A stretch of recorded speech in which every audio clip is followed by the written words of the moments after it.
கோம்பைக்காடு சாமி சென்ற பிறகு நாங்களும் அவர் பின்னாலே சென்றோம். அப்பொழுது சாமி அவர்கள் என்னை பார்த்து, நீ என்ன குறிப்பு எழுதி வச்சிருக்கீங்க, ஒன்றுமே என்ன பார்க்கலையாப்பா, சொல்லுவாப்பா அப்படின்னாரு. சாமி, நீங்கள் சொன்ன குறிப்புகள்லாம் இந்த இந்திரகிரி, ஏமகிரி, வர்ணகிரி இதெல்லாம் எழுதி வச்சிருக்கீங்க சாமி. நீங்கள் சொன்னதையும் இப்போ சேர்த்து அதை ஒரு கட்டுரை தோத்துருவேன் சாமி. அப்புறம் அந்த தேவி பார்வதி இந்த இருள் மாயை மருள் மாயை, ஆமாம் அது என்னது சொல்லு பார்ப்போம் அப்படின்னாரு. தேவி பார்வதி தன் சேடிகளான பேரழகு மிக்க இரு பெண்களை அழைத்தார். ஒருத்தி பெயர் இருள் மாயை, இன்னொருத்தி பெயர் மருள் மாயை. அப்ப அவர்கள் இருவரையும் வேள்வித்தியிலிருந்து வெளிப்பட செய்து சித்தர்களை வழிபடுத்த கற்ப மூலிகளாக மாறுங்கள் என உமையவளாகிய பார்வதி ஆணையிட்டார். சிவசக்தி சுரூபத்தை எதிர்பார்த்த சித்தர்கள் இந்த இரு பேரழகு மிக்க பெண்கள் வேள்வித்தியில் இருந்து வெளிப்படுவதைக் கண்டு பெரும் குழப்பம் அடைந்தனர்.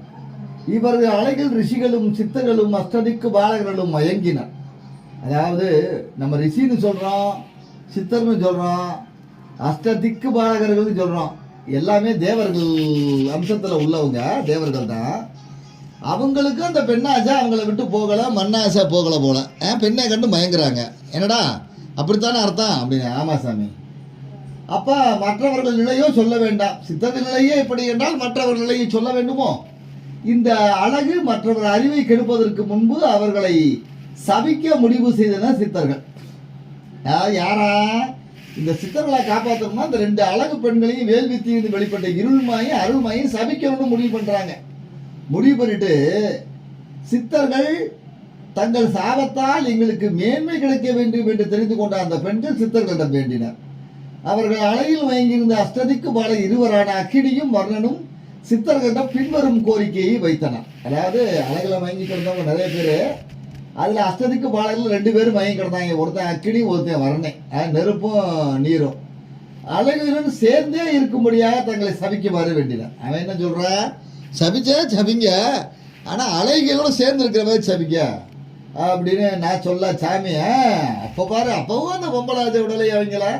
சரி, இருள் மாயை கையை பற்றிய பிரம்மமுனியும் மருள் மாயை கையை பற்றிய கோரக்கரும் அவர்களை கற்ப மூலிகைகளாக ஆகுமாறு சபித்தனர்.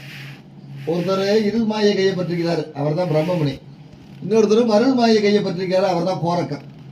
இவங்க என்ன சொல்றாங்க, நீ கற்ப மூலிகைகளாக மாறுங்கள். கற்ப மூலிகைனா அது ரொம்ப உயர்வான ஒரு மூலிகை. அதாவது பிரம்மமுனி சாபம் பெற்ற பெண் பிரம்மபத்திரம் என்ற கற்ப மூலிகையாக மாறினார். பிரம்மபத்திரம்னா புகையிலின்னு அர்த்தம். கோரக்கர் சாபம் பெற்ற பெண் கோரக்க மூலிகை, கஞ்சா செடி. அது கோரக்கர் மூலிகைன்னா கஞ்சா செடி. இந்த மாதிரி 2 பேரும் இந்த சாபம் பெற்று கற்ப மூலிகைகளாக சித்தர்கள் சொன்னபடி இதை சுத்தி செய்து சாப்பிட்டால் நீண்ட ஆயுள் பெறலாம். ஆனால் சுத்தி தெரியாத சாப்பிடும்போது மரணம் சம்பவிக்கும். புற்றுநோய் போன்ற பல கொடிய வியாதிகள் இன்னைக்கு ஏராளமாக இருக்கு. அதுக்கெல்லாம் இது மிகச்சிறந்த மருந்து. எனவே அதனை யாரும் விளையாட்டாக பயன்படுத்தக்கூடாதுன்னு எழுதி வச்சிருக்கேன் சாமின்னு. வெரி குட், நல்லா எழுதியிருக்க. இதை அப்படியே பிரிண்ட் பண்ணிடுறப்பா, கொடுத்துறப்பா. அப்புறம் சதுரகிரியில் உள்ள புண்ணிய தீர்த்தங்களை பற்றி எழுதியிருக்கேன் சாமி. என்னென்ன எழுதியிருக்க, கவுண்டன்ய தீர்த்தம், ஆகாய கங்கை தீர்த்தம், சந்திர தீர்த்தம், மஞ்சளாற்று தீர்த்தம், பொய்கை தீர்த்தம், பிரம்ம தீர்த்தம், குளிராட்டி தீர்த்தம். அப்புறம் சதுரகிரியில் உள்ள மூலிகைகளை பற்றி எழுதியிருக்கேன் சாமி. எங்க சொல்லு பார்ப்போம். அதாவது வேம்பு புல்லுருவி, இது தீர்க்கும் நோயும் அதனுடைய எதிர்விளைவுகளையும் பற்றி எழுதியிருக்கேன் சாமி. ஞாயிற்றுக்கிழையும் அமாவாசையும் சேர்ந்து வரும் நாளில் இதை பறித்து 3 மணியாக செய்து கையில் கட்டி கொண்டால் சகல சித்திகளும் வசப்படும். எதா வேம்பையும் புல்லுருவியையும். அச்சம்பழம் சக்கரை நோயை முழுசா குணப்படுத்தும். செந்தட்டி என்ற விஷத்தும்ப உடம்புல பட்டா அரிச்சு போய் தடிச்சிடும். நாராயணவல்லி இலை உடல் பலத்திற்கு நல்லது. வெண்ணாவல் மர அடிப்பட்டை, வெண்ணாவல் மர அடிப்பட்டை. வயோதிகம் மாறிடும், இளமையா ஆயிடுவாங்க, தாய்ப்பால்லாம் சுரக்கும். கருநெல்லிப்பட்டை நரமுடி அகண்டு போயிடும், தேக வலிமை பெறும்.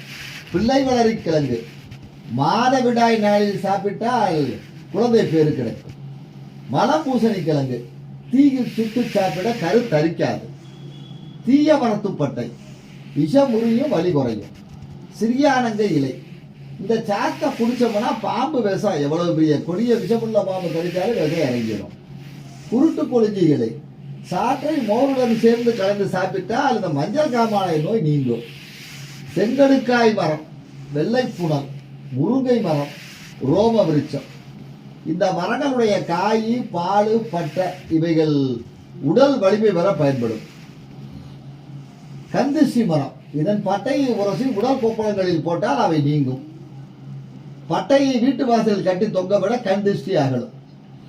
இந்த மாதிரி நிறைய மூலிகைகளை பற்றி எழுதியிருக்கேன் சாமி. இன்னொன்று ஜோதி விருட்சம், இருட்டை விரட்டி வெளிச்சம் தரக்கூடிய மூலிகை. வேலிப்பருத்தி செடி, காயசக்தி உண்டாகும். பெருநெருங்கில் என்ற ஆணை வணங்கி முசுமுசுக்கை, நுணா, வேம்பு, வேங்கை, அகில், சந்தனம், தேற்றா, எட்டி, இது மாதிரி நிறைய மரங்களும் நம்ம சதுரகிரியில் இருக்கு சாமி. அதை பற்றி எழுதியிருக்கேன். சதுரகிரியில் நம்ம முக்கியமாக பார்க்க வேண்டிய இடங்களை பற்றி எழுதியிருக்கேன் சாமி. தானிப்பாறை கருப்பை பார்க்கணும், வனகாளி கோவிலை பார்க்கணும், ஆனந்தவல்லி அம்மனை பார்க்கணும், பேச்சியம்மன் கோவிலை பார்க்கணும், ஊஞ்சல் கருப்பை பார்க்கணும், பிலாவடி கருப்பை பார்க்கணும். ஆனந்த சுந்தரம் ஆண்டாள் தம்பதியருக்கு சிவனும் விஷ்ணுவும் ஒருவரே என்ற தத்துவ நிலைநாட்ட காட்சி தந்த இரட்டலிங்கம்.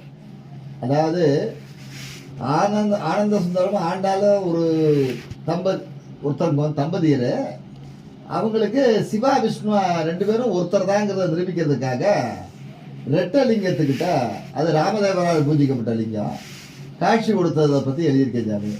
ஒரு சமயம் சதுரகிரி மலையில் போகரின் குருவான காலங்கிநாதர் ஆலய திருப்பணி செய்ய விருப்பமுடைய ஒரு வணிகனுக்காக மூலிகைகளை எல்லாம் பயன்படுத்தி ஒரு நல்ல தைலம் ஒன்றை உருவாக்கி அதை கொண்டு உலோகங்களை உருமாற்றி செம்ப பொன்னாக்கிறார் தங்கமாக்கி கொடுக்க, மீதமுள்ள தைலங்களை தீயவர்கள் கையில் சிக்கிவிடக்கூடாது என்று கருதி ஒரு கிணற்றை உருவாக்கி அது தைலங்களை கொட்டி பாறையால் மூடி அந்த தைலக்கிணற்றுக்கு காவலாகவும் சதுரகிரி மலையில் எல்லை காவலாகவும் பிலாபடி கருப்பர் சன்னிதானத்தை உருவாக்கி பலாமரத்தின் கீழ் குடிகொண்டு செய்துள்ளார் என எழுதியிருக்கேன் சாமி.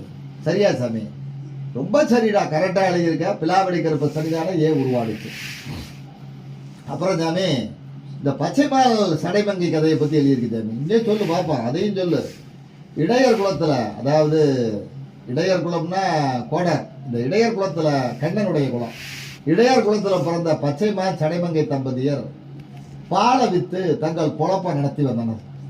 ஒரு நாள் சடைமங்கை துறவி ஒருவரை கண்ணுற்று அவர் தாகத்திற்கு பால் கொடுக்க அவருக்கு சந்தோஷமாகி தினமும் தனக்கு இதுபோல் பால் கிடைக்குமா என கேட்க அவரும் தர சம்மதித்து அதன்படியே நடந்து கொண்டார். பாலின் அளவு குறைய வருமானம் சுருங்கியது. குறைஞ்சு போயிரும்ல, அதனால சுருங்கியது. இதனால் ஆத்திரம் ஒன்ற பச்சைமால் மனைவி அறியாத அவளை பின்தொடர்ந்து துறவிக்கு பால் கொடுக்கும் விஷயத்தை அறிந்து மனைவி மீது மிகுந்த கோபம் கொண்டு அவளை கடுமையாக அடுத்து துன்புறுத்தி விட்டார். அடிபொறுக்காத சடைமங்கை துறவியிடம் சென்று நடந்ததை கூற துறவி மிகுந்த அன்புடன் அவளிடம் நீ நலம் பெற தக்கவளிடம் கூறி அவளை நவசக்தியில் ஒருவராக்கி ஜடாதாரி என பெயரிட்டு காக்கும் தெய்வமாக்கினார். மனைவி தெய்வ நிலை பெற்றதை அறிந்த பச்சைமால் மனம் நொந்து சதுரகிரிக்கு மேலே சென்று ஒரு குடிசை போட்டு தங்கினார். அங்கே சுந்தரானந்த சித்தரை கண்டு அவர் பூஜிக்கும் லிங்கத்திற்கு தினமும் பால் கொடுத்து அந்த லிங்கத்தின் மீது பேரன்பு கொண்டார். அப்போது மகேசரின் திருவிளையாடல் அங்கு ஆரம்பமாக தொடங்கியது. சித்த மகான்களில் தவத்திலும் பூஜையிலும் உருகிய சிவபெருமானவர்கள் முன் தவப்பிளம்பான துறவியாய் காட்சி தந்து அவர்களுடன் சில நாட்கள் சிவனும் ஒரு துறவியாய் தங்கியிருந்தார். சுந்தரானந்தர், சட்டைமுனி, பச்சமுனி, கமலமுனி, பாம்பாட்டி சித்தர் போன்ற சித்தர்களாம் அவரை இன்னார் என்று அறிந்து கொண்டு சிவபெருமான் தான் அறிந்து கொண்டு அதில் வெளிக்காட்டாது வணங்கி வரவேற்க எதுமறியாத பச்சைமாலும் அப்படியே செய்தார். எப்போதும் அபிஷேகத்திற்கான பாலை ஒரு காராம்பசுவிடம் இருந்து கறந்து வரும் பச்சைமால் அன்று அந்த பசுவின் மடியில் வாய் வைத்து பாலை பருகிக் கொண்டிருக்கும் ஈசனான துறவியை கண்டு பெரும் கோபம் கொண்டார். பெருமானின் அபிஷேகத்திற்கு பால் தரும் பசுவின் மடிகை எச்சில் படுத்தி விட்டாயே என ஆத்திரம் கொண்டு தன் கையில் உள்ள கம்பால் அந்த துறவியை ஓங்கி அடித்தார். இதனை கண்ட சித்தர்கள் கூட்டம் மிக பதற்றம் கொண்டு பச்சை மாலை சபிக்க முற்பட்டது. அவர்கள் சபிக்க முற்பட்டதை துறவி தடுத்து பச்சைவாளுக்கு புலித்தோல் அடிந்த வெம்மானாய் காட்சி கொடுத்தார். இதனை கண்ட பச்சைவாள், சிவனையா அடித்தேன், சித்தம் சிதறினேன், பெருமானே என்னை மன்னித்து விடு என்று அறிவிடிந்து வருந்தினார். சித்தர்கள் அனைவரும் பெருமகிழ்வு கொண்டனர். அதாவது சிவபெருமானை பற்றி நான் எழுதின சாமிகிட்ட சொல்லிக்கிட்டே வரும்போது சாமி இந்த கோம்பக்காட்டில் முகத்தில் அவ்வளோ ஒரு சந்தோஷம். கரெக்டாக சாமி வரலாறா தொகுத்துருக்க, சரியாக எழுதியிருக்க, மேலபடி. பிறகு சிவபெருமான் பச்சை மாலை பார்த்து, வருந்தாதே, நீ அணுக்க தொண்டனான யாழ்வல்ல தேவன் தான், நீ இப்பொழுது மறுபிறப்பு எடுத்திருக்கிறாய். மனம் சஞ்சலம் கொள்ள பச்சை மாலாய் மண்ணில் பிறந்து மகாலிங்க மலையில் இப்பொழுது மறுபிறப்போடு வாழ்ந்து வருகின்றாய். உன்னை மயக்கத்திலிருந்து மீட்பதற்காகவே யாம் இந்த நாடகத்தை நடத்தினோம் என சொல்லி அவனுக்கு தன் திருவடிப்பேற்றை தந்தருள்ளார். பச்சைமால் பெற்ற பிறந்தவ பேற்றை கண்ட சித்தர்கள் அனைவரும் தாங்கள் இங்கே எழுந்துள்ள வேண்டும் என்று சிவனிடம் வேண்டினார். அதன்படியே சிவபெருமான் சுயம்புவாக லிங்க வடிவில் வெளிப்பட்டார். லிங்கத்தின் மேல் அடிபட்ட வடுவை இப்போதும் நாம் காணலாம். அது கருவறையில் தான் அந்த லிங்கம் இப்பொழுதும் இருக்கிறது. அந்த லிங்கமே சுந்தர மகாலிங்கம் என போற்றப்படுகிறது. இது இந்த கதையினுடைய 3வது பார்ட். நீ சந்தன மகாலிங்கத்தை பற்றியும் அங்கே உள்ள தேவியரை பற்றியும் நாளைக்கு பார்ப்போம். நன்றி, வணக்கம் வியூவர்ஸ்.